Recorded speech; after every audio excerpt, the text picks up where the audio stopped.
Kaibigan, topic natin, top 12 warning signs ng mga serious diseases. Bali, itong listahan natin ng top 12 diseases, ano po yan nakalista yan sa top mortality sa Pilipinas. So, naka-record yan sa DOH natin kung ilan namamatay sa bawat sakit. So, ito talaga yung kinamamatay ng Pilipino. Kaya babantayan natin itong top 12. O, tingnan natin ano number 1? Number 1 sa lahat, heart attack pa rin talaga. Okay? Sa isang araw, around 280 na Pilipino namamatay sa heart attack. Lumang data, baka 300 na ngayon. So, pag heart attack, ayan, sumasakit ang dibdib. Although, yung iba, parang hindi natunawan. Pero basically, kailangan medyo mataba, medyo overweight. Lalaki, mas prone sa heart attack, pero pwede rin sa babae. Yung iba nasusuka o parang may nararamdaman dito. So, ang problema lang sa heart attack, yung iba sasabihin, Dok, wala naman ako naramdaman dati. Bakit bigla siya namatay sa heart attack? Medyo traidor yung sakit Hindi natin alam kung kailan nagbabara yung mga ugat. So, basta pag diabetic, mataas ang cholesterol, overweight, stressful yung job, makikita mo naman stressful, pwede ma-heart attack. Lalo na pag edad 40, 50, 60 pataas. Yan. Kung may mas hinihingal, pwede rin yan. Number 2, killer disease sa Pilipinas, stroke. Diba? Ang dami na stroke ngayon. Kala mo, okay na okay ka, healthy, pero walang makakaalam baka biglang ma-stroke na lang. Kasi ang stroke, biglang may nagbabara sa utak natin or biglang may dudugo. Diba? Baka may aneurysm. Hindi natin masabi. So, pag stroke, parang ganito, nag-iiba yung sa muka. Nagdudroop. Bigla-bigla, hindi makasalita o hindi maggalaw yung kamay. Yung iba, nakaupo, biglang nahihilo na lang. Hindi natin alam, stroke pala siya. Kaya ang mga signs ng stroke, sudden numbness, difficulty speaking, yan ang top 2 killer sa Pilipinas. Kaya ang dami nababalita natin. Risk factor, yung pa rin, high blood. Okay? Dapat makontrol ang high blood. Kasi pag hindi na-control yung high blood, prone to stroke, prone to heart attack. Yun talaga yun. Number 3, ito magugulat kayo, mga sakit ng mga babae. Reproductive health problem. Ano to? Problema sa matres, mga uterine cancer, cervical cancer, ovarian cancer.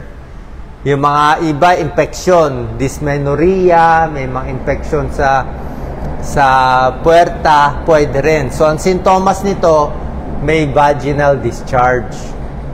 O masakit pa nagtatalik.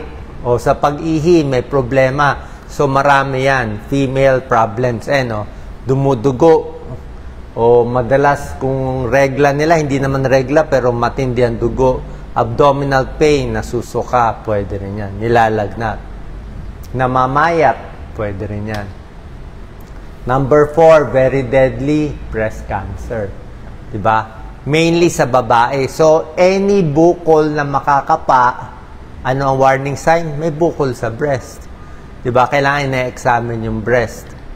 So, pag may nararamdaman, kahit maliit lang na bukol, papacheck natin agad.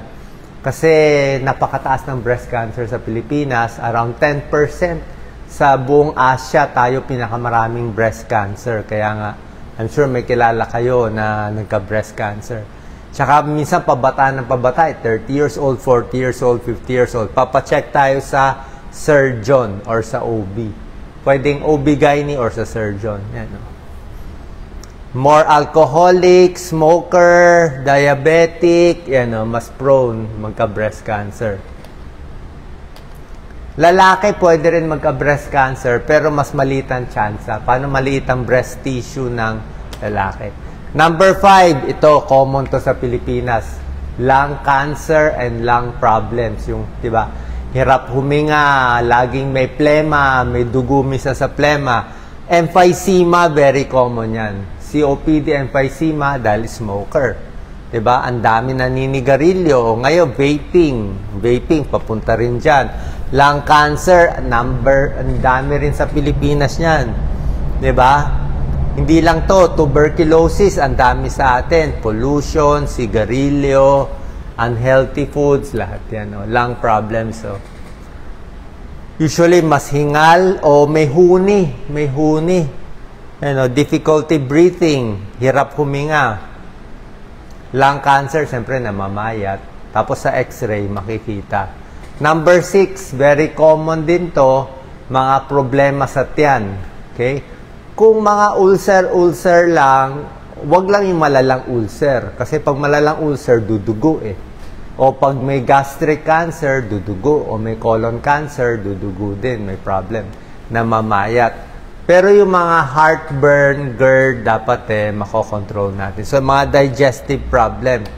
So, kung pabalik-balik yung problema sa tiyan, lalo na po nagbago yung kulay ng dumi. O ang dumi mo kulay itim. Ayan na lagi ko binabantayan. Pag ang dumi mo kasing itim nito, parang yan, gayang kaitim.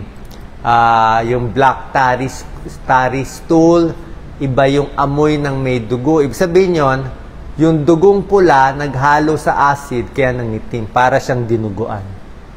Pero kung fresh yung dugo, pwedeng almoranas yun. Stomach cancer. Number 7, kidney problem. Kidney problem, kidney stone, UTI, prostate problem, prostate cancer, lahat yan. Sa pag-ihi natin, malaking problema din to. Maraming may ganitong sakit. Paano maiwasan? Dapat maraming tubig iinumin. Damihan yung pag-inom natin ng tubig. Ayan, no? Ano sintomas? Masakit sa pag-ihi. May dugo sa ihi. Yan. Hindi makaihi. Skin cancer, binabantayan din. Okay? Kung mga nunal na malalaki, o mas malaki dito dapat, 6 mm.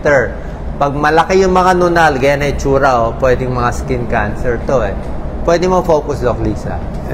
Ito yung mga possible signs ng melanoma. Iba itsura, Iba itsura niya, Hindi siya bilog lang, Kung makinis na bilog, baka hindi. Katulad nito, iba yung borders, So, possible skin cancer, yan.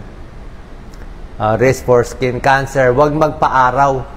Yung gusto magpasunog sa araw lagi, hindi po maganda. Number 9, joint problems. Hindi naman nakamamatay, pero syempre, kung laging may osteoarthritis, rheumatoid arthritis, gout, ano pa rin yan? Maproblema. Hindi ka makalakad, mahina katawan, di ba? So, dapat magpapapayat tayo. Mag-iingat din na hindi ma-aksidente. Number 10, ito dumadami. Mental health problem, depression, bipolar. Yung bipolar, biglang nagwawala. Personality problem, yan, So, yung laging binabangungot, okay? O laging masama loob, o kung ano-ano pumapasok sa isipan na masama, ingat po tayo sa ganito. Okay? Lalo na ngayon yung hindi kaya yung stress. Diba? Ang dami natin nababalitang mga kabataan, hindi na makaya yung stress, masama ginagawa sa sarili. Okay? So, yan ang dumadami ngayon. Depression, mental health problem. Number 11, headache. Okay?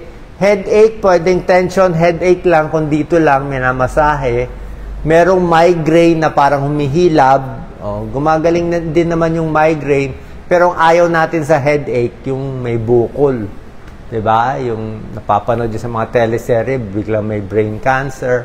Ang headache ng brain cancer, pasakit ng pasakit ng pasakit. Yung sabihin, this month, ganito kasakit. Next month, mas masakit. Next month, pasakit ng pasakit. Patindi ng patindi, yun pwede. Tsaka, hindi natin alam yung bukol, baka mas naduduling, nawawala ng balance. So, pwedeng brain tumor, brain mass, o pwedeng stroke din yan. And lastly, babantayan natin itong overweight. Yan. Overweight, diabetes, high cholesterol, pag hinayaan yan, di rin maganda. Okay? Yan overweight. Kasi pag maraming kinakain, sama-sama na yung sakit. High blood, sakit sa puso, diabetes. Yung iba may problema sa pagkain, yung hindi makontrol, kain ng kain, bulimia, kain ng kain, tapos nalulungkot, nadidepress, Tapos mag-exercise. Tapos yung iba, sinusuka pa yung kinakain nila. So, ito mga eating disorder. Meron mga tinatawag na binge eating eh. Yung kakain ng marami, tapos nagigilty, sinusuka nila. Merong mga eating disorder din yan. Okay? Actually, itong eating disorder, medyo may connection din sa mental health problem. So, ito po yung mga top 12 na very common na sakit sa Pilipinas na kailangan natin bantayan para maging mas healthy po tayo.